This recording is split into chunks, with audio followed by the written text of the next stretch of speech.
ओम नमो भगवते वासुदेवाय। ओम नमो भगवते वासुदेवाय।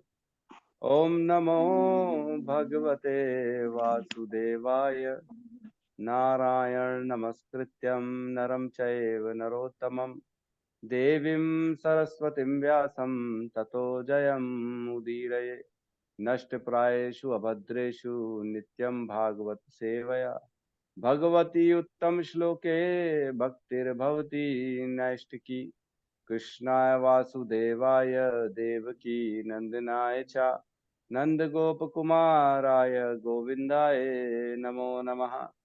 जय श्री कृष्ण चैतन्य प्रभु नित्यानंद श्री अद्वैत गदाधर श्रीवासादि गौर भक्त वृंद। हरे कृष्णा कृष्णा कृष्णा हरे हरे, हरे हरे राम राम राम हरे हरे। हरे कृष्णा कृष्णा कृष्णा हरे हरे, हरे हरे राम राम राम हरे हरे। हरे हरे कृष्णा कृष्णा कृष्णा हरे हरे, हरे राम हरे राम राम हरे हरे। हरे कृष्णा। सबका स्वागत है प्रातःकालीन श्रीमद् भागवतम के सत्र में। हरि बोल। तो कल जो है एक श्लोक लिया था हमने 1.2.12, राइट। प्रभु जी ने लिया था, इस्तेमाल कृष्ण प्रभु जी ने। तो उसको एक बार देख लेते हैं। इसमें हमने एक चीज का डिस्कशन नहीं किया, वो आज करेंगे हम। इसमें कहते हैं ज्ञान तथा वैराग्य से समन्वित गंभीर जिज्ञासु या मुनि वेदांत श्रुति के श्रवण से ग्रहण की हुई भक्ति द्वारा परम सत्य की अनुभूति करता है ना। परम सत्य की अनुभूति कौन करता है? जो जिज्ञासु है, जो सीरियस भक्त है, वो भगवान की अनुभूति करता है। और ज्ञान तथा वैराग्य से, है ना, ज्ञान और वैराग्य से जैसे जैसे भक्ति करता है उसके अंदर ज्ञान और वैराग्य आता है। और ज्ञान और वैराग्य रहने के कारण वो भगवान को देख पाता है, अनुभव कर पाता है भगवान को, है ना। तो इसमें हमने 3 प्रकार के भक्तों का कल चर्चा करी।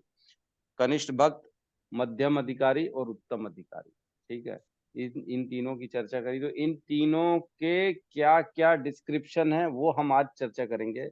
कल नहीं कर पाए थे। कल जो है प्रभु जी ने वो उस पे एग्जैक्ट इसको हम चार्जर कौन ले से कैटेगरी में फॉल करते हैं ये हमको चार्ज पड़ेगा। खत्म।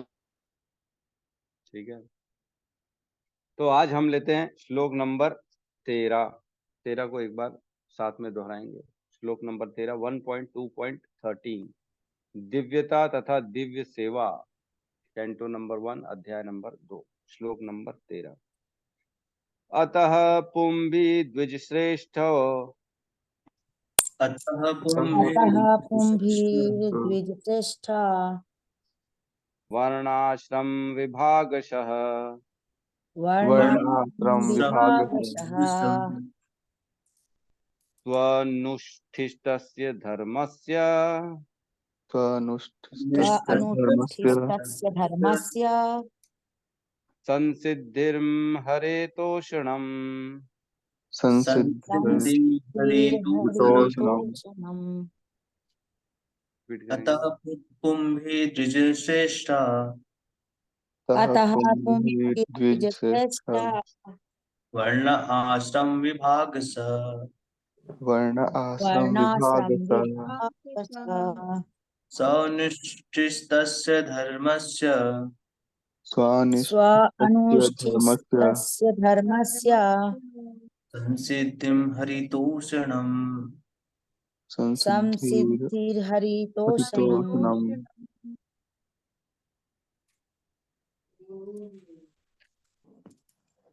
और कोई? अतः पुंभीर्द्विजश्रेष्ठा अतः पुंभीर्द्विजश्रेष्ठा वर्णाश्रम विभागशः वर्ण आश्रम विभागशः स्वानुष्ठितस्य धर्मस्य अनुष्ठितस्य धर्मस्य संसिद्धिर्हरितोषणम्। संसिद्धिर्हरितोषणम्। अनुवाद। अतः हे द्विज श्रेष्ठ, निष्कर्ष यह निकलता है कि वर्णाश्रम धर्म के अनुसार अपने कर्तव्यों को पूरा करने से जो परम सिद्धि प्राप्त हो सकती है वह है श्री भगवान की को प्रसन्न करना। ओम अज्ञानतिमिरन्धस्य ज्ञानाञ्जनशलाकया चक्षुरुन्मिलितं येन तस्मै श्रीगुरुवे नमः। श्रीचैतन्यमनोभीष्टं स्थापितं येन भूतले स्वयं रूपः कदा मह्यं ददाति स्वपदान्तिकं। वन्देऽहं श्रीगुरु श्रीयुतपदकमलं श्रीगुरून् वैष्णवांश्च श्रीरूपं साग्रजातं सगन्धगुणान्वितं तं सजीवं साद्वैतं सावधूतं परिजनसहितं कृष्णचैतन्यदेवं श्रीराधा कृष्णपादान् सगण ललिता श्रीविशाखान्वितांश्च। हे कृष्ण करुणा सिंधु दीन बंधु जगतपते गोपेश गोपिका कांत राधा कांत नमस्तुते। तप्त कांचन गौरांगी राधे वृंदावनेश्वरी वृषभानु सुते देवी प्रणमामि हरिप्रिये। वांछा कल्पतरुभ्यश्च कृपा सिन्धुभ्य एव च पतितानां पावनेभ्यो वैष्णवेभ्यो नमो नमः। नमो विष्णुपादाय कृष्णपृष्ठाय भूतले श्रीमते भक्तिवेदांत स्वामीति नामिने नमस्ते सरस्वते देवे गौरवाणी प्रचारिणे निर्विशेष शून्यवादी पाश्चात्य देशतारिणे। जय श्री कृष्ण चैतन्य प्रभु नित्यानंद श्री अद्वैत गदाधर श्रीवासादि गौर भक्तवृंद। हरे कृष्णा कृष्णा कृष्णा हरे हरे हरे राम राम राम हरे हरे। हरे कृष्णा। तो 13वें नंबर श्लोक में कह रहे हैं कि निष्कर्ष यह निकलता है कि वर्णाश्रम धर्म के अनुसार अपने कर्तव्यों को पूरा करने से जो परम सिद्धि प्राप्त हो सकती है वह है श्री भगवान की प्रसन्नता। तो ऐसा नहीं है कि ज्ञान और वैराग्य आ गया तो हमको घर छोड़ देना है, ऐसा नहीं है। यहाँ बता रहे जो भक्ति कर रहा है, जो जिज्ञासु है, जो सीरियस भक्त है, उसको अपने स्व धर्म के अनुसार मतलब जिस भी वर्ण जिस भी आश्रम में है उसको करते करते भगवान को प्रसन्न करना है, अलग से नहीं करना है। मतलब पिछले श्लोक में बोला अपन दो श्लोक ले लेते पीछे की, जो है एक तो 12 और उसके पहले 11 में कहते हैं भगवान ये सूत गोस्वामी कहते हैं परम सत्य को जानने वाला विद्वान आध्यात्मवादी तत्वविद इस अद्वैत तत्व को ब्रह्म परमात्मा या श्री भगवान के नाम से पुकारता है। तो जो भगवान को अनुभव कर लेता है वो 3 प्रकार से करता है, ब्रह्म परमात्मा और अनुभव। और ये जो होता है ये मतलब प्रयास करता है अपनी साधना भक्ति से। और ये जो है ज्ञान तथा वैराग्य से समन्वित ये गंभीर जिज्ञासु होता है जिसके अंदर ज्ञान और वैराग्य आ जाता है। वो जो है अपनी वेदांत श्रुति के श्रवण से ग्रहण की हुई भक्ति के द्वारा परम सत्य, तो जो गुरु परंपरा से भक्ति ग्रहण करता है, जो प्रोसेस स्वीकार करता है, उससे भगवान को अनुभूति करता है। ठीक है, तीन तरह से अनुभूति करता है, ब्रह्म परमात्मा और जो है भगवान स्वयं। तो बता रहे हैं कि ऐसा नहीं है कि सब छोड़ दो, बिल्कुल नहीं है। और जैसे अर्जुन ने भी देखा हमने कि युद्ध स्थल में युद्ध भूमि में उसको भगवत गीता का ज्ञान मिला, वो क्षत्रिय था। तो कहीं पे भी भगवान हो चाहे श्रीमद् भागवतम हो, भगवत गीता में या श्रीमद् भागवतम में ये नहीं कहा गया है कि आप अपने कर्तव्यों से पीछे हटो।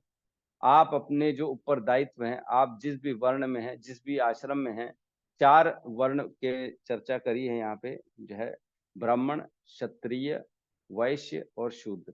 ये 4 वर्ण होते हैं जो जैसे जैसे जिसका जो है ना जैसे उसकी प्रवृत्तियां होती हैं वैसे उस वो कर्म में प्रवेश करता है। हो सकता है ब्राह्मण के घर में पैदा हुआ बच्चा हो लेकिन वो क्षत्रिय हो, उसको लड़ाई करना अच्छा लगता है।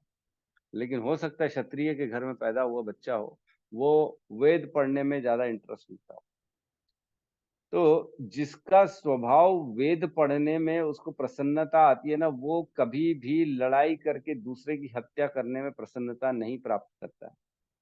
तो जिसका जो नेचर आ जाता है वो उसके पिछले जीवन के जो संस्कार होते हैं वहां से उसको नेचर प्राप्त होता है और उस नेचर के अधीन रहते हुए वो कार्य करता है। तो इसलिए जिसका जो नेचर है उसको अपने वृत्तिपरक कार्य करना चाहिए, है ना, उससे दूर नहीं ले जाना चाहिए। क्षत्रिय को अगर आप बोलोगे वेद पढ़ने के लिए तो पढ़ भी नहीं पाएगा। तो इसलिए कहते हैं भक्त के भी समाज में जो भक्त हैं उनको भी अपनी वृत्तियों अपने स्वभाव के अनुसार सेवा करनी चाहिए। है ना। जरूरी नहीं है हर आदमी लेक्चर दे दे, और जरूरी नहीं है कि हर माता जो है वो किचन की सेवा भी कर ले, जरूरी नहीं है। उसको मजा ही नहीं आएगा उसके करने में, उसको अंदर से लगेगा नहीं ये मेरे लिए ठीक नहीं।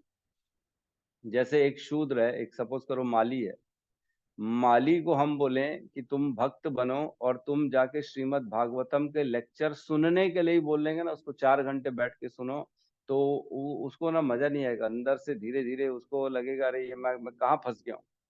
लेकिन उस माली को अगर हम बोले कि तुम भगवान के लिए फूल उगाओ और भगवान के लिए माला बना के दो, तो बड़ी प्रसन्नता से वो भगवान की सेवा कर लेगा और अपने वृत्तिपरक कार्य करते करते भगवान को प्रसन्न करेगा।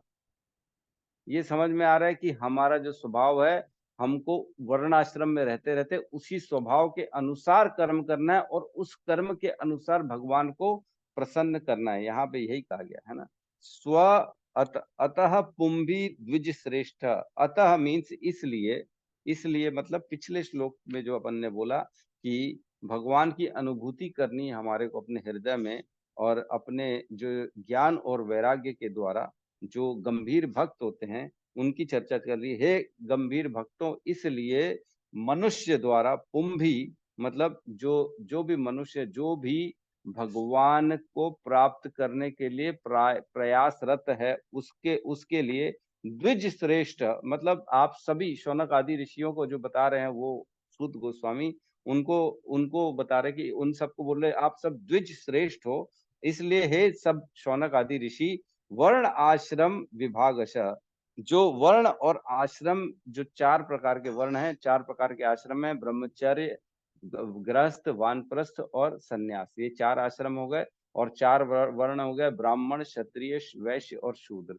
ये वर्ण और ये आश्रम, 4 प्रकार के वर्ण और 4 प्रकार के आश्रम के जो विभागशः विभाग बने हुए हैं, और उन्हीं में रहते हुए स्वनुष्ठितस्य, अपने स्वयं के अनुष्ठानों को करते हुए, मतलब त्याग नहीं करना है, ये बता रहे इस श्लोक में कि आप जिस भी स्थिति में है, परिस्थिति में, जैसे स्त्री है, कोई माताएं हैं, कोई वृद्ध है, कोई बच्चे हैं, कोई शिक्षक है, कोई शिष्य है, किसी भी स्थिति में हो, आपको अपने कर्तव्यों को करना है, उसको त्यागना नहीं है।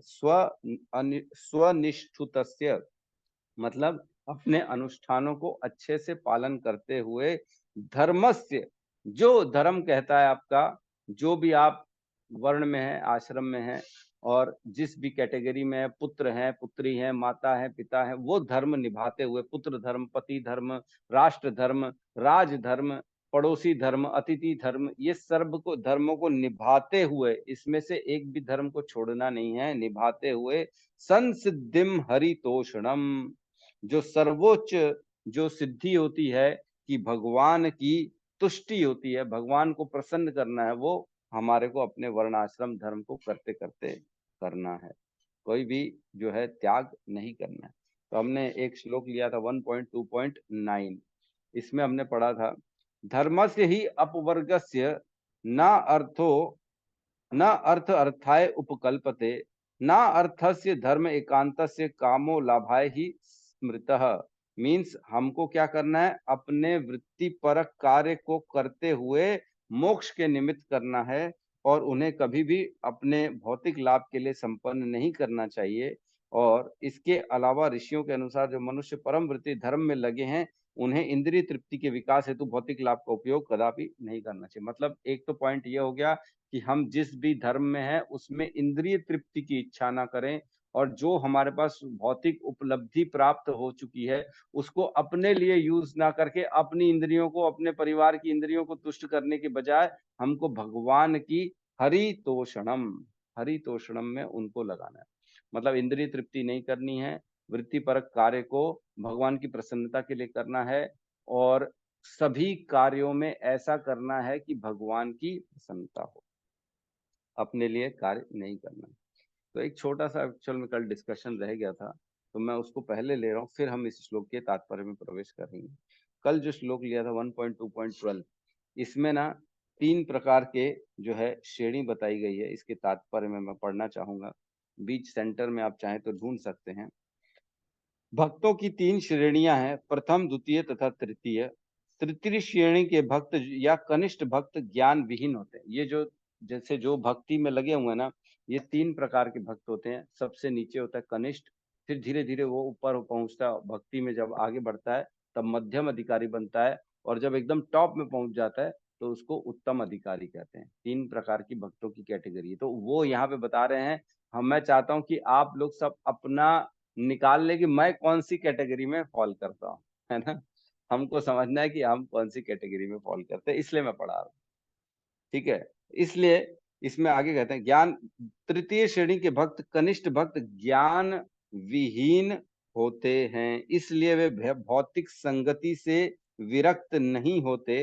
वे तो मंदिर में अर्चा विग्रह की पूजा की प्रारंभिक प्रक्रिया के प्रति ही आकृष्ट होते हैं। ऐसे भक्त भौतिक भक्त कहलाते हैं। ऐसे भक्त आध्यात्मिक लाभ की अपेक्षा भौतिक लाभ के प्रति अधिक आसक्त रहते हैं। अतः मनुष्य को इस भौतिक भक्त से उन्नति करके भक्ति की द्वितीय अवस्था प्राप्त करनी चाहिए।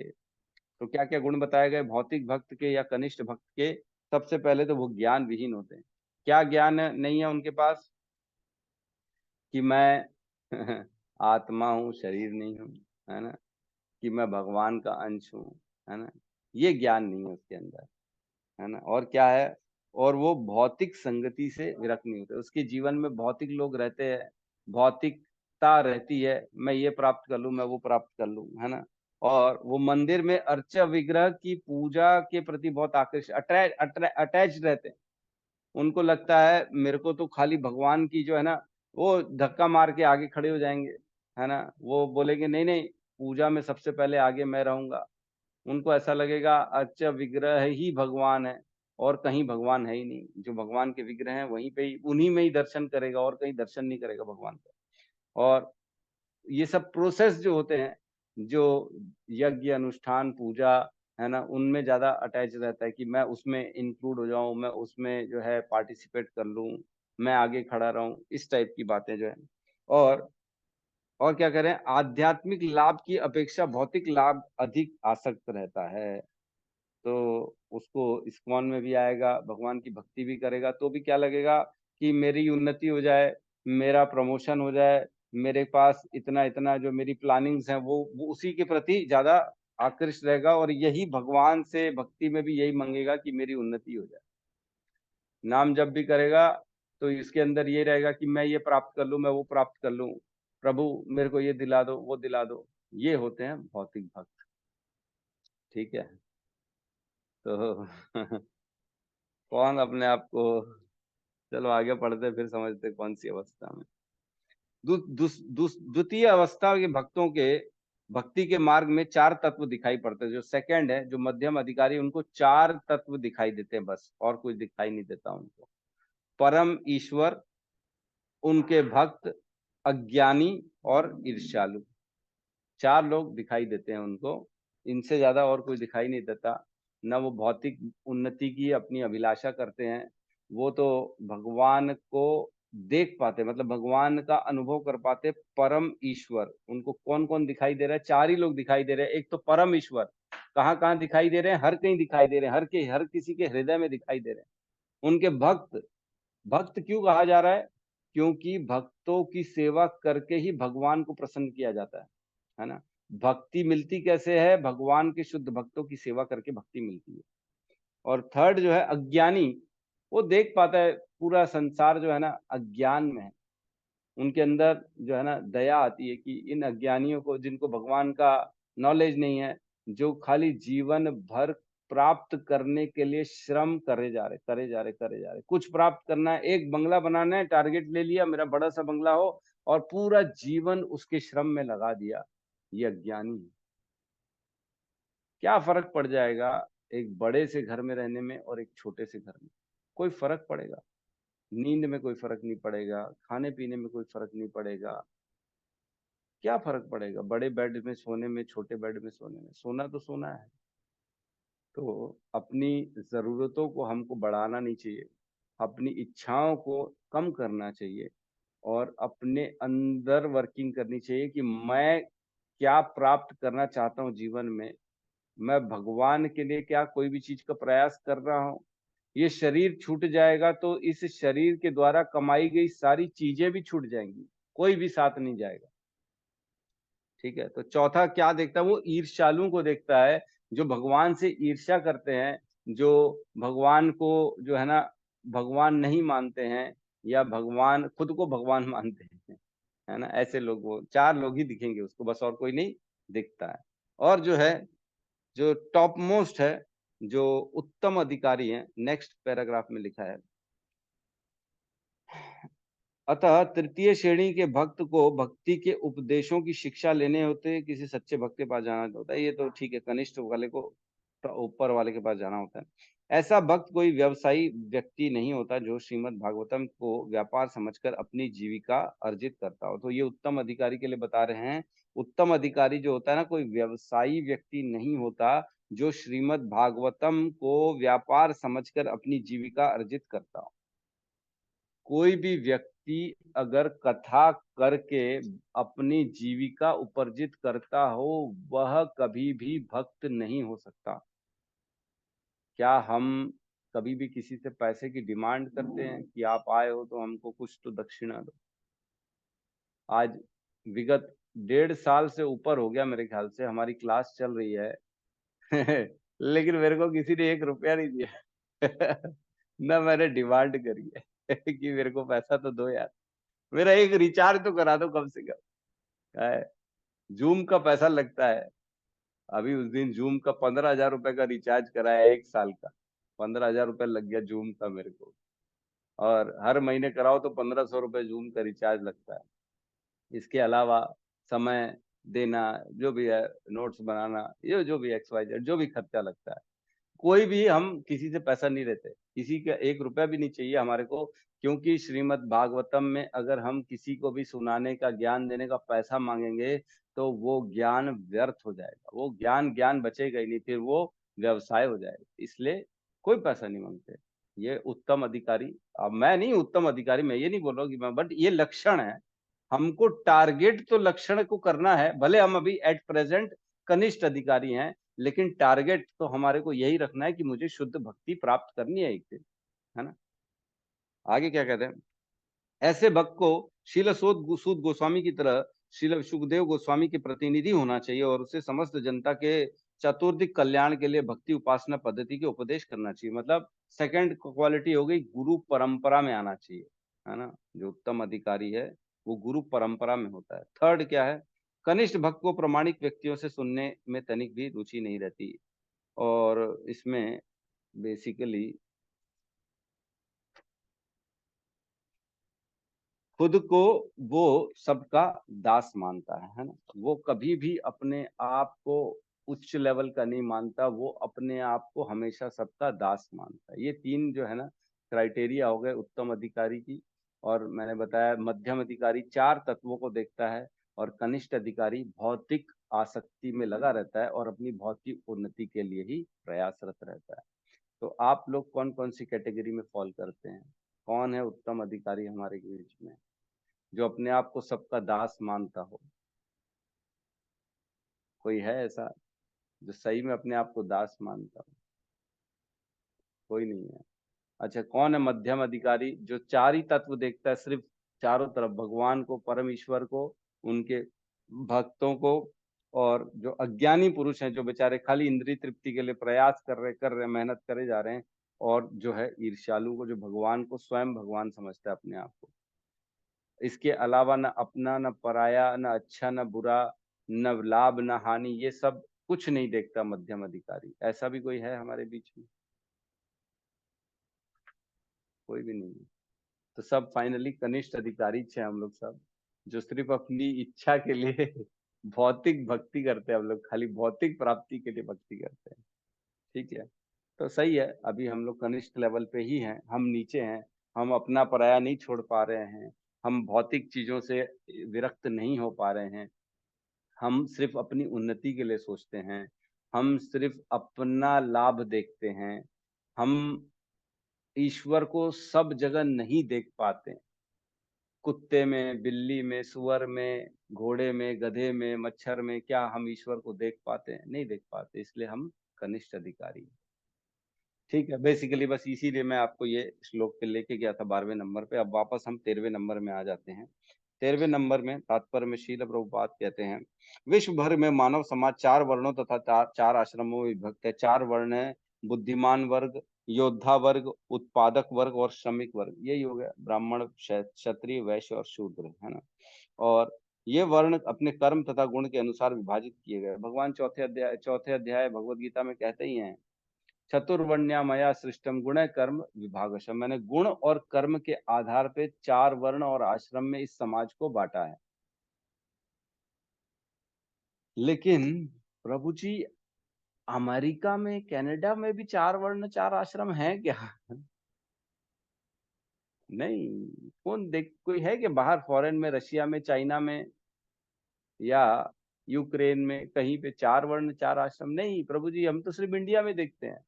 तो ऐसा नहीं है कि इंडिया में ये 4 वर्ण 4 आश्रम चारों जगह होते हैं। अभी 4 आश्रम तो लुप्त होते जा रहे हैं धीरे धीरे, लेकिन वर्ण जो होते हैं भाई, एक इंटेलिजेंट पीपल का ग्रुप रहता है जो समाज को गाइड करता है, जो प्रोफेसर होते हैं, साइंटिस्ट होते हैं, जो भी होते हैं, आईएएस होते हैं, उनको हम ब्राह्मण की कैटेगरी में डाल सकते हैं। क्षत्रिय मतलब आर्मी हो गई, पुलिस हो गई, जो दंड देने का विधान करती है, जो लॉ एंड ऑर्डर को संभालने का प्रयास करती है।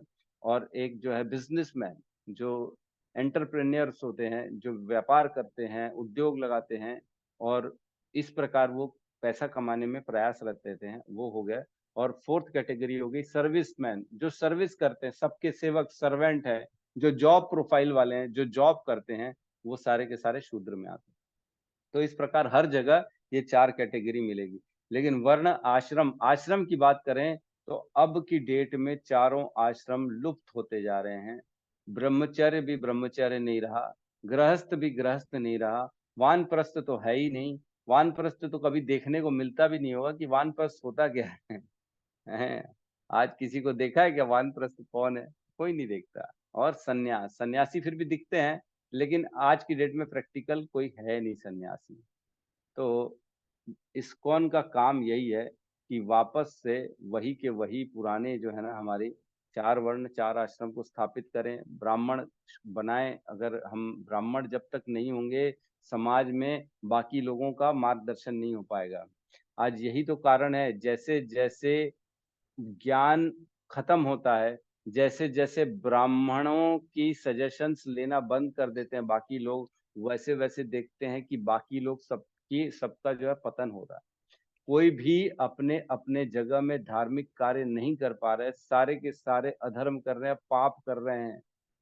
किसी को कोई फर्क नहीं पड़ रहा, पाप कर रहे हैं और उनको जानकारी भी नहीं है कि वो पाप कर रहे हैं। जब तक हमको ये नहीं बताया जाएगा कि हमारे को जो इंद्रियां प्राप्त हुई हैं वो भगवान के द्वारा प्राप्त हुई हैं और वो भगवान की सेवा के लिए हैं, तब तक व्यक्ति भटकता ही रहेगा। उसको ये नहीं मालूम है कि इंद्रियों को कहाँ लगाना है। वो अपनी तुष्टि करने में लगाएगा, अपनी इंद्रिय तृप्ति करने में लगाएगा, क्योंकि वो अज्ञान में। तो ब्राह्मणों का काम था कि लोगों को ये ज्ञान देना कि केवल और मात्र अपने लिए जीना नहीं है, दूसरों के लिए जीना है, भगवान के लिए जीना है और अपने जीवन में अपने भगवान की प्राप्ति के लिए प्रयास करना है। जैसे जैसे ये ज्ञान देना बंद हुआ, लोगों ने अपना जीवन केवल अपने लिए, खुद के लिए जीना चालू कर दिया, तो पतन होना चालू हो गया। लोग जो है आजकल जीते क्यों हैं? खाने और पीने, मजे करने के लिए, जीवन परिवार पालने के लिए बना दिया, और कुछ नहीं है जीवन। ठीक है। तो एक श्लोक आता है चैतन्य चरितामृत में, उसमें कहते हैं, चारी वर्णाश्रमी यदि कृष्ण नहीं भजे, स्वकर्म करिते से रौरव पदी माजे।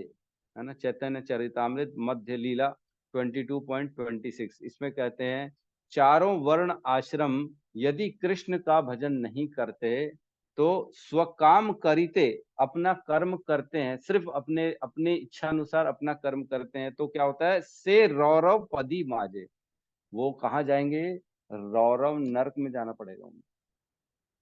ये मैं नहीं कह रहा हूँ, चैतन्य चरितामृत कह रहा है, मध्य लीला 22.26। कितना कितना ज्यादा इंपॉर्टेंट है कि अपने वर्ण और आश्रम में रहते रहते कार्य करना है भगवत प्राप्ति के लिए, ना कि सिर्फ इंद्रिय तृप्ति के लिए। सिर्फ अपने लिए कार्य करेंगे तो नरक में जाना पड़ेगा। बड़ा मुश्किल है इसको समझना। और सेम सेम यही चीज जो है ना श्रीमद् भागवतम में 11.5.2 और 5 में लिखी है। 11.5.2 और 3 है ना, 11, 5, 2 और 3। 11, 5, 2 का मैं अनुवाद पढ़ रहा हूँ। श्री चमस ने कहा, चमस मुनि योगेंद्र महाराज जो है निमि को उपदेश देते हैं, तब की बात है ये। 11वें कैंटो 5वें अध्याय दूसरे श्लोक में, ब्राह्मण से शुरू होने वाले चारों वर्ण प्रकृति के गुणों के विभिन्न संयोगों से भगवान के विराट रूप के मुख, बाहु, जंघा तथा पांव से उत्पन्न हुए। इसी तरह चार आध्यात्मिक आश्रम भी उत्पन्न हुए। तो बता रहे कि चारों वर्ण और चारों आश्रम भगवान के मुख से ब्राह्मण उत्पन्न हुए, भगवान की भुजाओं से क्षत्रिय उत्पन्न हुए, भगवान की जांग से जो है वैश्य उत्पन्न हुए, और भगवान के पांव से शूद्र उत्पन्न हुए। तो ब्राह्मणों का कर्तव्य है, जैसे मस्तिष्क का कार्य होता है कि पूरे शरीर का प्रोटेक्शन करना, चाहे हाथ हो, चाहे पैर हो, चाहे जंगा हो, चाहे उदर हो। मस्तिष्क का काम होता है कि इन सब का प्रोटेक्शन करना, ना कि मस्तिष्क का काम ये होता है कि तुम लोग तो मेरे नीचे हो, तुम्हारी मैं ऐसी तैसी करता हूँ। हमारा शरीर के जो अंग होते हैं उन सब का काम एक ही होता है कि इस शरीर का प्रोटेक्शन करना और इस शरीर का पालन पोषण करना, ना कि इस शरीर का शोषण करना। समझ में आ रहा है ना? हाथ पैर एक दूसरे के लिए काम करते हैं, ना कि एक दूसरे के विरुद्ध काम करते हैं। उसी प्रकार चार वर्ण जो है वो एक दूसरे के लिए काम करना चाहिए, एक दूसरे के विरुद्ध काम नहीं करना चाहिए। ब्राह्मण को ये नहीं सोचना चाहिए मैं शूद्र का शोषण कर लूं, ब्राह्मण को ये नहीं सोचना चाहिए मैं क्षत्रिय या वैश्य का शोषण कर लूं, इनको पथ भ्रष्ट करके इनसे जो है अपना वसूली चालू कर लूं। लेकिन जैसे जैसे कलयुग बढ़ेगा ये वर्ण और आश्रम, ये सारी की सारी प्रक्रियाएं खत्म होती चली जाएंगी। आगे कहते हैं 11.5.3 में, इसके अनुवाद पढ़ रहा हूँ। यदि चारों वर्णों तथा चारों आश्रम का कोई भी सदस्य उनकी अपनी उत्पत्ति के स्रोत भगवान की पूजा नहीं करता या जानबूझकर भगवान का अनादर करता है, तो वे सभी अपने पद से गिर कर नारकीय दशा को प्राप्त होंगे। मतलब वर्ण और आश्रम में रहते हुए हमको भगवान की पूजा करनी है और उनके लिए जिज्ञासा करनी है। अन्यथा अगर नहीं करेंगे हम सिर्फ वर्ण आश्रम में रहते हुए अपनी इंद्रिय तुष्टि या अपने पालन अपने मन के अनुसार जिएंगे, भगवान के अनुसार कहे अनुसार नहीं जिएंगे, तो क्या होगा? नारकीय दशा को प्राप्त होंगे। नारकीय दशा में एक श्लोक हमने पढ़ा था 18वें अध्याय में श्रीमद् भगवद गीता में। उसमें कहते हैं भगवान, सर्व चित्त मत चित्त सर्व दुर्गाणी मत प्रसादात तरिष्यसि, है ना। मत चित्त सर्व दुर्गाणी मत प्रसादात तरिष्यसि अथ चेत त्वम अहंकारात न शोषति विनश्यति। श्लोक नंबर 18.58। इसमें कहते हैं, यदि मुझसे भावना भवित होगे तो मेरी कृपा से तुम बद्ध जीवन के सारे अवरोधों को लांग जाओगे। लेकिन यदि तुम मिथ्या अहंकारवश ऐसी चेतना में कर्म नहीं करोगे और मेरी बात नहीं सुनोगे तो तुम विनष्ट हो जाओगे। हमने पढ़ा है 18वें अध्याय में, भगवान कह रहे अगर तुम मेरी वाणी को नहीं सुनोगे, मेरे अनुसार कार्य नहीं करोगे और अपने अहंकार वश काम करोगे तो तुम विनष्ट हो जाओगे। मतलब सीरियस लेना चाहिए। दिखेगा कुछ भी नहीं, हम आदमी देखेगा, अरे बोलेगा क्या भक्ति करना, अपने मन की करो, खाओ पियो ऐश करो, दिखेगा कुछ नहीं, इफेक्ट कुछ नहीं होगा, लोगों को ऐसा लगेगा वो तो बढ़िया मजे कर रहा है। लेकिन भगवान ने लिखा है विनष्ट हो जाओगे, मतलब विनष्ट हो जाओगे। अभी तो फिलहाल तो तुम्हारे जो पास है प्रारब्ध है, तुम्हारे पुराने पुण्य के आधार पर ये जीवन मिला है, तो कोई भी इस जो प्रारब्ध बना हुआ है उसको कोई भी आगे पीछे नहीं कर सकता, उसको चेंज नहीं कर सकता। इसलिए जो अभी सुखी है वो सुखी दिख रहा है रहेगा, लेकिन आज के कर्मों के अनुसार हमारी अगले जीवन की गति हो जाएगी। इसलिए हमको आज अपने कर्मों को संभालना चाहिए, वर्ण आश्रम में रहते रहते भगवान की भक्ति करनी चाहिए। तो प्रभुपाद ने कहा कि जो इस्कॉन है वो बेसिकली ब्राह्मण बनाने की फैक्ट्री है। मैं ब्राह्मण बनाता हूँ और इसमें ये ब्राह्मण बनेंगे और ये चारों दिशाओं में राज करेंगे, सबका मार्गदर्शन करेंगे, सबको कृष्ण भावना भवित करेंगे। ठीक है, तो एक इस श्लोक की अंडरस्टैंडिंग जो है ना वो ये है कि मैं सबसे पहले तो मैं आत्मा हूँ, शरीर नहीं हूँ, है ना। और मैं जो है भगवान की व्यवस्था के अनुसार इस वर्ण आश्रम में हूँ। ये हमको समझना चाहिए कि भगवान ने मुझे प्रॉपर एक कैटेगरी में रखा है। मैं एक स्त्री हूँ, एक माता हूँ, एक पिता हूँ, एक पुत्र हूँ, एक बहन हूँ, एक भाई हूँ। उस कैटेगरी में रखने वाला कौन है? हमको कृष्ण ने वो व्यवस्था करके हमारे को उस जगह पे रखा है। तो उसका मान करते हुए हमको वो सारे कार्य करने हैं जो उस कैटेगरी के लिए उपयुक्त हैं। और उस कार्य करते करते हमको भगवान की तुष्टि प्रसन्नता के लिए सारे कार्य करने, ना कि अपने आप के लिए, है ना। तो ऐसा कार्य करें जिससे हमारी उन्नति हो, जिससे भगवत प्राप्ति हो सके। ठीक है, तो फटाफट दूसरा श्लोक ले लेते हैं हम, 14 नंबर, नहीं तो नहीं हो पाएगा, लेट हो जाएगी। ठीक है, साथ में दोहराएंगे। तस्मादेकेन मनसा तस्मादेकेन मनसा भगवान सात्वतां पति भगवान सात्वतां पतिः श्रोतव्यः कीर्तितव्यश्च श्रोतव्यः कीर्तितव्यश्च ध्येयः पूज्यश्च नित्यदा। ध्येयः पूज्यश्च नित्यदा। रिपीट करेंगे।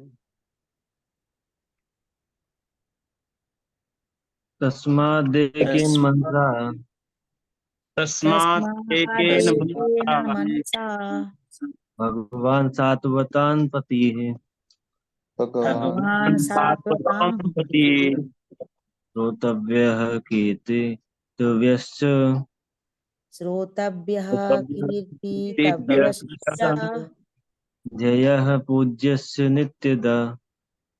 ध्येयः पूज्यश्च नित्यदा।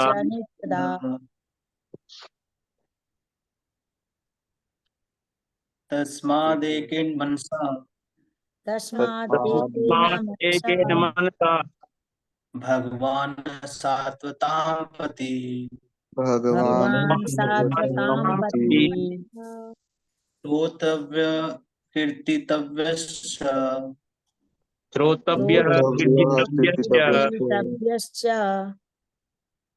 ध्येय पूज्यश्च नित्यदा। ध्येयः पूज्यश्च नित्यदा। अनुवाद। अतः मनुष्य को एकाग्रचित होकर उन पूर्ण पुरुषोत्तम भगवान के विषय में निरंतर श्रवण, कीर्तन, स्मरण तथा पूजन करना चाहिए, जो भक्तों के रक्षक हैं, है ना। तो इस श्लोक को पिछले श्लोक से अगर हम लिंक करेंगे तो इसमें कह रहे हैं तस्मात, अतएव, इसलिए। पहला जो वर्ड है तस्मात, इसलिए, मतलब किस लिए? जो पिछले श्लोकों में बताया गया है कि जो वर्ण आश्रम के धर्म के अनुसार केवल कृष्ण को प्रसन्न करना चाहिए, वही परम सिद्धि होती है। तो इसलिए हर वर्ण और आश्रम में रहते हुए मनसा, एकेन मनसा भगवान सात्वताम पति, मतलब अपने मन को भगवान पे एकाग्र करना चाहिए, किसी भी वर्ण और आश्रम में रहें तो, है ना। कैसे करेंगे? पिछले श्लोक में बताया गया कि अपने कर्मों को करते करते भगवान की प्रसन्नता करनी चाहिए। तो इस श्लोक में बता रहे हैं कि वो कैसे पॉसिबल होगा, वर्णाश्रम में रहते रहते अपने कर्मों को कैसे करना है ताकि भगवान की प्राप्ति हो सके, भगवान प्रसन्न हो। तो यहाँ पे बता रहे हैं कि क्या करना है। श्रवणम, कीर्तनम, स्मरणम और पूजनम, ये 4 विधियों को करोगे अपने वर्ण आश्रम के धर्म के साथ साथ, जिसमें भी जो भी कैटेगरी में फॉल कर रहे हो उस कैटेगरी में फॉल करोगे, तो इसको साथ में करोगे तो भगवान की प्रसन्नता हो जाएगी। मतलब बेसिकली पिछले श्लोक में जो बताया गया है कि वर्णाश्रम में करना क्या है, मतलब क्या चीज, उद्देश्य क्या रखना है, भगवान की तुष्टि करनी है। और इस श्लोक में बता रहे हैं कि वो करना कैसे, प्रोसेस कैसे है, उसको क्रियान्वित कैसे करेंगे ताकि भगवान प्रसन्न हो। तो इसमें बता रहे हैं श्रवणम श्रोतव्यः कीर्तितव्यश्च ध्येयस्य पूजेयस्य नित्यदा। रोज, हमेशा, नित्यदा मतलब ऑलवेज, निरंतर, एकेन मनसा, एक मन से एकाग्रचित होकर मन को भगवान में लीन करके, भगवान को अर्पित करके, मन को सारे कर्म करते करते करते क्या करना है, भगवान के बारे में सुनना है, भगवान के बारे में कीर्तन करना है और भगवान का ध्यान करना है और उनकी पूजा करनी है। तब जाके वो पॉसिबल हो पाएगा और भगवान का अनुभूति हमारे हृदय में हो पाएगी। बहुत इंपॉर्टेंट है। मतलब हमको हमारी जो क्रियाएं हैं वो भगवान के सेवा के निमित्त रखनी है ना। मतलब ऐसा नहीं है कि क्रिया कर रहे हैं और भगवान को स्मरण नहीं कर रहे हैं। भगवान को स्मरण नहीं करेंगे तो क्या होगा। हमने एक श्लोक पढ़ा 1.2.8, इसमें कहा गया था कि श्रम एव ही केवलम। क्या है श्रम? खाली खाली फोकट में बस हम मेहनत कर रहे हैं, मेहनत कर रहे हैं, रिजल्ट कुछ भी नहीं आएगा। किसमें? अगर मनुष्य द्वारा अपने पद के अनुसार संपन्न की गई वृत्तियां यदि श्री भगवान के संदेश के प्रति आकर्षण उत्पन्न ना कर सकें तो वे निरी व्यर्थ का श्रम होती है। मतलब हमारे, अगर हम कर्म कर रहे हैं धर्म के अनुसार और उनमें भगवान का स्मरण, भगवान के प्रति रति, इंटरेस्ट या भगवान के प्रति हमारा रुझाव नहीं बढ़ रहा है तो ऐसे कार्य केवल श्रम एव ही केवलम है, उसका कोई रिजल्ट नहीं आने वाला, बल्कि वो हमको बंधन में डालने वाले कार्य है ना। तो कैसे भगवान में इंटरेस्ट बढ़ेगा और कैसे हम अपने क्रियाओं को प्रोडक्टिव और यूजफुल बना सकते हैं, तो 4 चीजें बताई गई, श्रवण, कीर्तन, स्मरण और पूजन। ये 4 हर आश्रम, हर वर्ण में, हर आश्रम में ये 4 क्रिया होनी ही चाहिए। चाहे वो ब्रह्मचर्य हो, चाहे गृहस्थ हो, चाहे वानप्रस्थ हो, चाहे सन्यासी हो, उनको श्रवण, कीर्तन, स्मरण और पूजन ये करना है। तभी कहते हैं आजकल लोगों को घर में पूजा खत्म हो चुकी है। हर व्यक्ति गृहस्थ हो जाता है ना तो इतना त्रस्त हो जाता है, चारों खाने पस्त हो जाता है कि भगवान को याद ही नहीं करता। बोलता है समय कहाँ है मेरे पास, बॉम्बे जाने का समय है, दुबई जाने का समय है, घूमने का समय है, सुबह उठने का समय नहीं है ना, खाने का समय है, होटल जाने का समय है, अपने लिए कपड़े शॉपिंग खरीदने का करने का समय है, लेकिन भगवान के सामने दिया अगरबत्ती करने का समय नहीं है उसके पास। कितनी विकट स्थिति आ गई है। जिस प्रभु ने सब कुछ दिया है उस प्रभु के लिए समय नहीं है। बहुत खतरनाक स्थिति है ये। जिसने हमको सब कुछ दिया, क्या हम उसके लिए इतने ज्यादा कृतघ्न हो सकते हैं, मतलब एहसान फरामोश हो सकते हैं कि उनको याद भी ना करें, उनके बारे में सोचे भी ना, उनको पूजन। हम अपने परिवार के बड़े बूढ़ों को भी जो है श्रवण कीर्तन करते हैं, उनके भी साथ भी बैठ जाते हैं कि बताओ भाई क्या खबर है, कैसे हो आप, आपने हमारे लिए इतना किया, बहुत बहुत धन्यवाद। लेकिन प्रभु जो सब करते हैं उनके लिए कुछ नहीं। तो एक हमने, मेरे को कल ही ध्यान आया, हमने पढ़ा था 15वें अध्याय में श्री भगवत गीता में 15.12, 13, 14, 15 4 श्लोकों में हमने चर्चा करी थी। भगवान कहते हैं कि मैं सभी के इंद्रिय तृप्ति की व्यवस्था भी मैं करता हूँ। याद है जो भगवान के ऐश्वर्य हैं उनमें से ये 4 श्लोकों में भगवान ने बताया था कि मैं सभी की भोगों की व्यवस्था करता हूँ, है ना। 15.12 में भगवान ने कहा कि सूर्य का तेज जो सारे विश्व के अंधकार को दूर करता है मुझसे ही निकलता है, चंद्रमा तथा अग्नि का तेज भी मुझसे उत्पन्न होता है। तो सूर्य तो हमें चाहिए किसी भी चीज के लिए, कहीं जाना है आना है, सूर्य चाहिए। चंद्रमा चाहिए मजे करने के लिए, रात की चंद्रमा की रोशनी के लिए।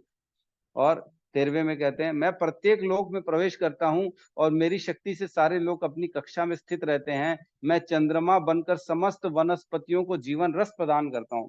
जो हम खा रहे हैं, जो टेस्ट आ रहे हैं, जिसके लिए इधर उधर भटक रहे हैं, यहाँ का स्वाद अच्छा है, ये होटल का खाना अच्छा है, तो अच्छा क्या है, टेस्ट कहाँ से आ रहा है?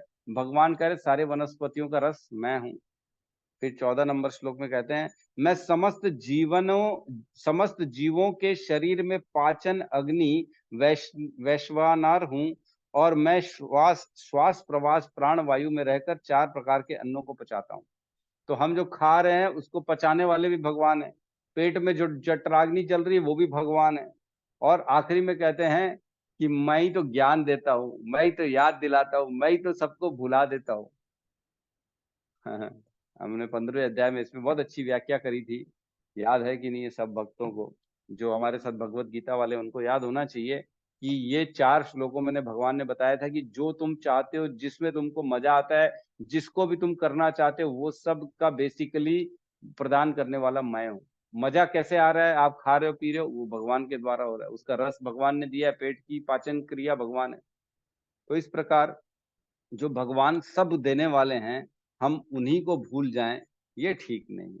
अपनी इंद्रियों से भगवान की सेवा हमको करनी चाहिए, क्योंकि इंद्रियों के स्वामी भी भगवान है ना। हमारे यहाँ आंख, हाथ, कान जो है, जीवा, ये सब के स्वामी कौन है? जो रस मिल रहा है, कान से सुनने में रस मिल रहा है, समझ में आ रहा है, ये कौन कर रहा है? ये भगवान हृदय में बैठ के कर रहे हैं। मैं बोल रहा हूँ, आप सुन रहे हैं, आप समझ पा रहे हैं, तो ये प्रक्रिया, प्रोसेस कैसे हो रही है? ये भगवान हृदय में बैठ के समझा पा रहे हैं कि बेटा ऐसा बोला जा रहा है, ऐसा बोला जा रहा है, इसका मतलब ये है।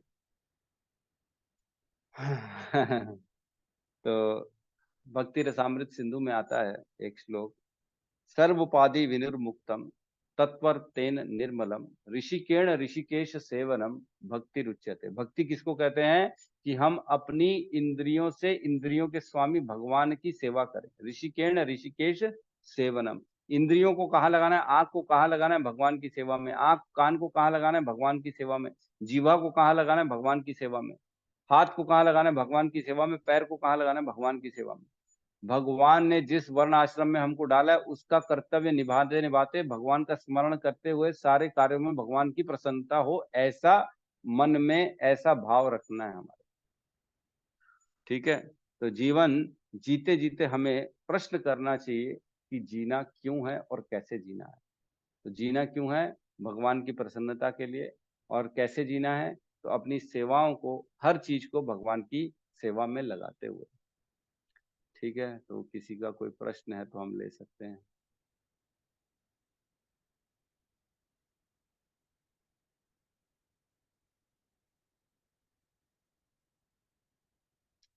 ये सब जो है ना, दूसरा अध्याय बहुत इंपॉर्टेंट है। यहाँ पे कोई कथा नहीं है, किसी भी प्रकार का कोई जो है वो एंटरटेनमेंट वाला नहीं है। ये फिलॉसफी की बात चल रही, क्योंकि प्रश्न पूछा है शौनक आदि ऋषियों द्वारा, इसलिए उत्तर दिया जा रहा है सूत गोस्वामी द्वारा। शुरुआत में सारी गहरी चीजों का डिस्कशन हो रहा है कि करना क्या है, कैसे करना है, क्यों करना है, कैसे चित्त को बनाना है, भगवान की प्राप्ति हमारा उद्देश्य होना चाहिए। और अपनी इंद्रियों में, तुष्टि में नहीं ज्यादा रमण करना चाहिए हमको।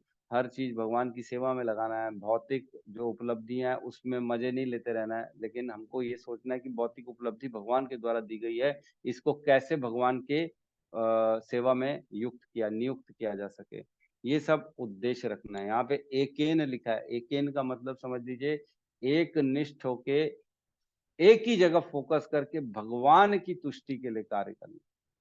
एकेन मनसा, एकेन मनसा बहुत इंपॉर्टेंट है कि भगवान, एक ही भगवान का मन में ध्यान करना है। सबका नहीं करना है। कर भी सकते हैं, अब उसमें जो है करना वैसे नहीं चाहिए, लेकिन 9:22 ले सकते हैं क्या? हाँ, 9:22 नहीं, 9:32 प्रभु जी। 9:32 में लिखा है ना, स्त्रियो वैश्यो शूद्र कोई भी मेरे को प्राप्त कर सकता है। 9:22 में क्या लिखा है? 9:22 अनन्याश्चेतयन्तो माम ये जना पर्युपासते तेषाम नित्य अभियुक्ता नाम योगक्षेमम महाम्यम। नहीं, ये थोड़ी है, ये तो भगवान उनकी रक्षा करते हैं जो भगवान के अनन्य भक्ति में लगे रहते हैं। उनको भगवान सब चीज प्रदान करते हैं, और जो उनके पास नहीं है वो प्रदान करते हैं जो है, और उसकी रक्षा करते हैं, ये है। लेकिन 9.32 इसमें बताया गया है कि कोई भी वैश्य, शूद्र, स्त्री, कोई भी जो है भगवत प्राप्ति कर सकता है। किसी के लिए लिमिटेशन नहीं है कि नहीं नहीं ब्राह्मण बनना पड़ेगा, वेद पढ़ना पड़ेगा, है ना, सुनना पड़ेगा, ऐसा कुछ नहीं है। आप अपने कार्यों को रहते रहते भगवान की सेवा कर सकते हो, और उससे भगवान को प्रसन्न कर सकते हो। जरूरी नहीं है भगवत गीता याद करना, कंठस्थ करना, श्लोक आना चाहिए तभी भगवान प्रसन्न होंगे, ऐसा नहीं। आप अपने कार्यों को भगवान की समर्पित करो। जो कार्य में आप एक्सपर्ट हो, जैसे कोई गाना गाना है तो उसको भगवान के भजन गा लेना चाहिए। भगवान की, जैसे कोई कुकिंग की सेवा है तो उसको भगवान के लिए प्रसादम की सेवा करनी चाहिए ताकि भगवान प्रसन्न हो। अपने वृत्तिपरक कार्यों को करना चाहिए। ठीक है, किसी का भी कोई प्रश्न नहीं है?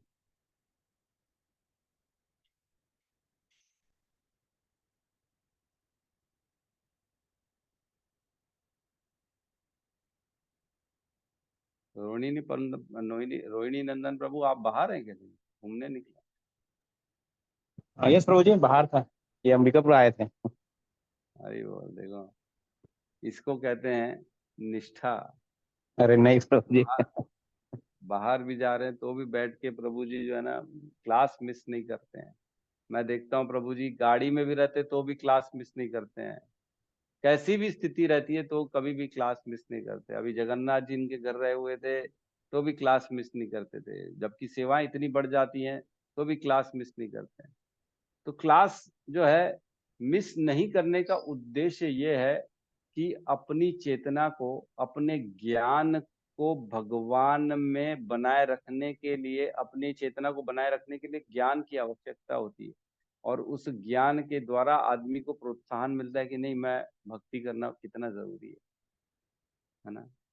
तो सीखना चाहिए हमको हिज ग्रेस रोहिणी नंदन प्रभु से। और काफी सारे लोग, ऐसा नहीं खाली एक ही का नाम नहीं है यहाँ पे, बहुत सारे लोग हैं जो अपनी अपनी भक्ति से ऐसे ऐसे कीर्तिमान स्थापित कर चुके हैं, जो लोगों को प्रोत्साहन मिलता है कि नहीं, भक्ति करनी चाहिए किसी भी हाल में। हमके श्रवण कीर्तन ये वाला जो ये जो है ना, ये क्या आत्मा की खराब, ये क्या लिखा है प्रभु जी ने? गौतम प्रभु लिख रहे हैं आत्मा की खुराक है प्रभु जी की, प्रभु जी रूह देना पड़ेगा, रोज देना पड़ेगा। हाँ, आत्मा की खुराक है, इसलिए रोज अपना समय तो देना पड़ेगा। ये श्री राम प्रभु कहिए। प्रभु जी, मेरा प्रश्न थोड़ा सा टॉपिक से हट के है।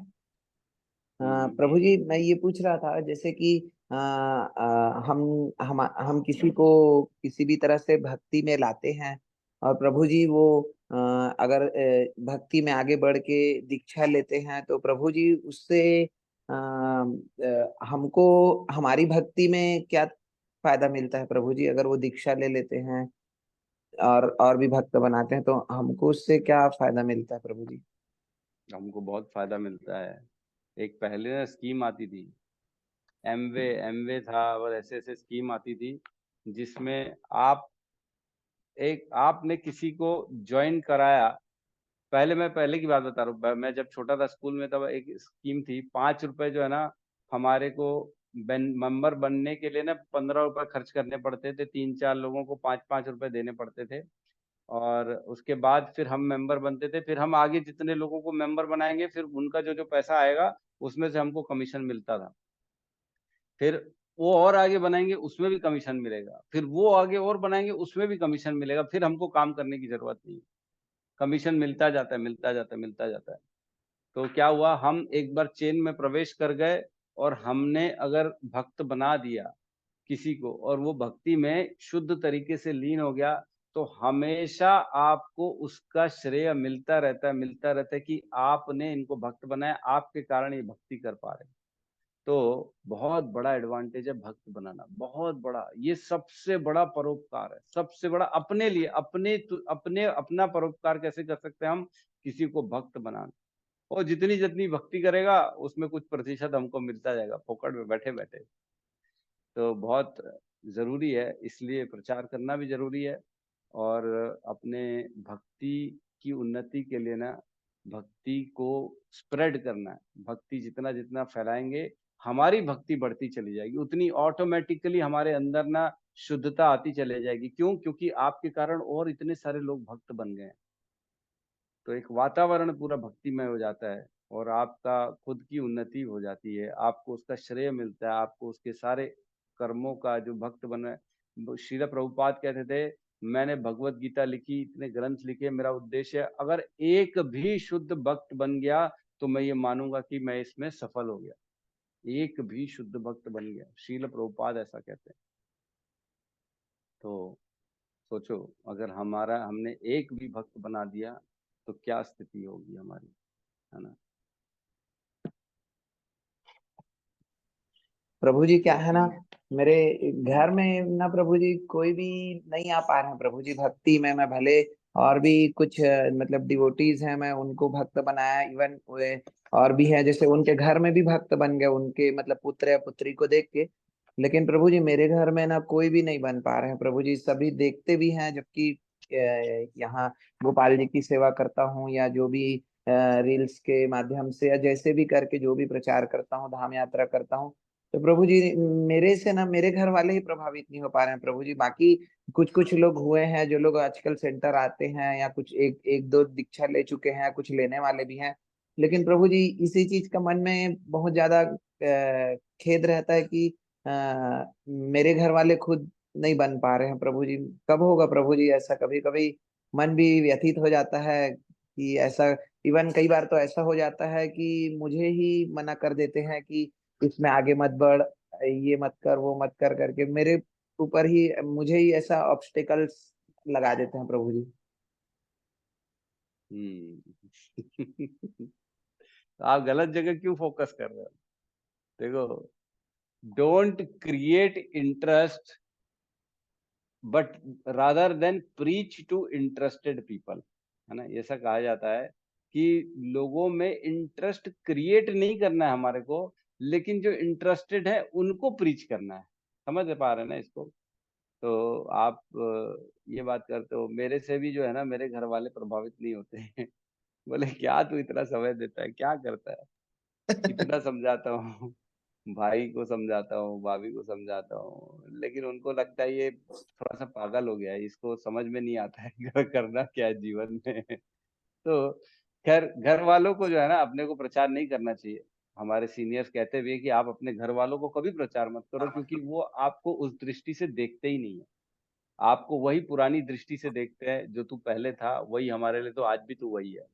तो वो आपको आज भी ना समझ, आपको छोटा और आपको अपना गाइडेंस देना चाहते, तो हमको उनको नहीं प्रचार करना चाहिए, बल्कि जो थोड़े से इंटरेस्टेड है उनके प्रति हमारे को ज्यादा इंटरेस्ट लेना चाहिए, उनको प्रचार करना चाहिए, है ना।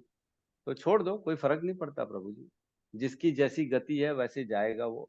आपके हाथ में नहीं है कि आप किसी का जो है जीवन बदल दो और उसको भक्त बना दो, तो ये आपके हाथ में नहीं है। जैसे कहते हैं ना, एक पत्थर को तोड़ने के लिए सपोज करो 50 बार हथौड़ा मारना पड़ा, तो जो 50वां हथौड़ा मारेगा वही व्यक्ति श्रेय ले ले कि मैंने पूरा पत्थर तोड़ लिया, तो गलत है ना। पत्थर तो पहले 49 बार हथौड़ा मारा गया, किसने किसने हथौड़ा मारा वो किसी को नहीं मालूम, लेकिन जो 50वां हथौड़ा मारा गया खाली वो बोले नहीं नहीं मैंने एक हथौड़ा मारा, देखा पत्थर टूट गया। ऐसा नहीं होता। तो भक्त बनाने के लिए बहुत प्रयास करना पड़ता है।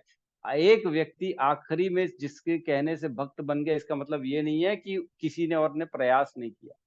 बहुतों ने प्रयास किया तब जाके कोई व्यक्ति भक्त बनता है। तो आप प्रयास कर रहे हो तो ठीक है, लेकिन भक्त बने ना बने ये आपके हाथ में नहीं है ना। तो भक्त बनने में समय लगता है, जब तक उसके पुण्य उदय हो जाएं, जब तक किसी शुद्ध वैष्णव की कृपा मिले, हृदय से किसी को आशीर्वाद मिले, वैष्णव की किसी ने सेवा करी हो, तब जाके उनके पुण्य इकट्ठे होते और भक्ति आती धीरे धीरे प्रवेश करती है, ऐसे नहीं करती। तो आपने बोल दिया, आपने काम कर दिया, ठीक है, बने तो ठीक, नहीं बने तो आप प्रभु जाने, वो जाने, आपका क्या मतलब। प्रभु को जिसको भक्ति देनी होगी प्रभु खुद ब खुद दे देंगे। आपने अपना काम कर लिया, प्रचार किया, नहीं बने तो छोड़ दो, आगे बढ़ो, नेक्स्ट। ये दिमाग में रखना चाहिए। ठीक है प्रभु जी। जी प्रभु जी। ठीक है। हरे कृष्ण तो प्रभु जी। सॉरी जी माता, प्रभु जी। हरे श्री राम प्रभु के घर वाले नो कहीं भागवतम में सुना होगा कि एक भक्त बन गया तो हम अपने आप तर जाएंगे, इसलिए वो नहीं उनकी सुनते हैं। नहीं, लेकिन प्रभु जी ने बहुतों को भक्त बनाया, ऐसी बात नहीं। प्रभु जी बहुत मतलब सेवा करते हैं भगवान की। गोपाल जी हैं इनके पास, बहुत सेवा करते हैं, बहुत वीडियो बनाते हैं, मतलब मानना पड़ेगा प्रभु जी को। प्रभु जी इसलिए तो घर वाले वो बेफिक्र हैं कि हमारे घर में भगवान खुद ही आ गए हैं, तो ये इतने बड़े भक्त हैं प्रभु जी, तो इसलिए वो नहीं सोचते कुछ भी। सॉरी प्रभु जी, चलो, मैंने ऐसे ये तो मजाक की बात है, लेकिन ऐसा कुछ नहीं है।